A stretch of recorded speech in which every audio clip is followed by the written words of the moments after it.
Dari Ketua Komisi Pemilihan Umum Sumatera Selatan menggelar pengundian nomor urut pasangan calon peserta pemilihan Gubernur dan Wakil Gubernur Sumsel 2018. Acara ini dihadiri juga Gubernur Sumsel Alex Nurdin, Pangdam II Sriwijaya, serta Kapolda Sumsel.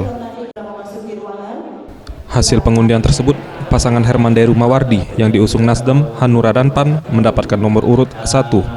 Pasangan yang diusung Gerindra dan PKS, Saifuddin Aswari Rifai, M. Irwansyah mendapatkan nomor urut 2. Sementara pasangan yang diusung Demokrat, P3 dan PBB, Ishak Meki, Yuda Pratamo Mahyudin mendapatkan nomor urut 3. Sedangkan pasangan yang diusung Golkar, PDI Perjuangan dan PKB, Dodi Reza Alex, Giri Ramanda Kimas mendapatkan nomor urut 4.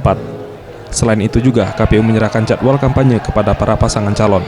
Terkait hal itu, Aspahani, Ketua KPU Sumsel mengatakan agar setiap paslon dapat mentaati peraturan kampanye dan memanfaatkan masa kampanye selama 129 hari tanpa harus melakukan pelanggaran.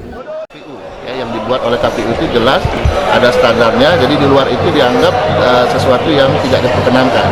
Nah, kami mengimbau juga ada kewajiban-kewajiban terkait dengan kampanye ini yang harus dihindari, karena bisa saja nanti Bawaslu akan mengeluarkan rekomendasi yang berdampak kurang baik ya. Menang sekalipun kalau persoalan kampanye ini banyak dilanggar, bisa saja pasangan calon itu didiskualifikasi walaupun sudah menang, apalagi dalam prosesnya.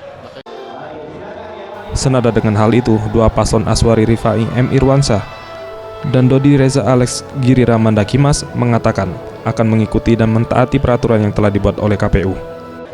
Ya, kita ikutin aturan KPU dan kita aturan Panwaslu.